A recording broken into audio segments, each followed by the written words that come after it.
Fundamental duties are only ethical and moral duties, should not form part of fundamental law.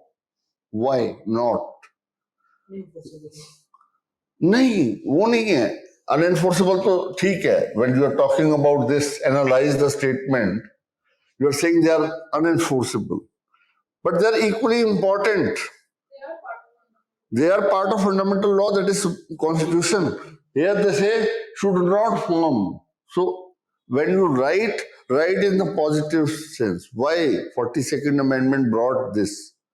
If you remember previous question, क्या discuss हुआ था? Why? What was the reason why they have been brought? Law creates rights and duties. Of course, yes. So without duties, rights have no meaning. Duties, in fact, give rise to rights. So earlier there were no duties on citizen, but only on state. Now they are there for citizens also.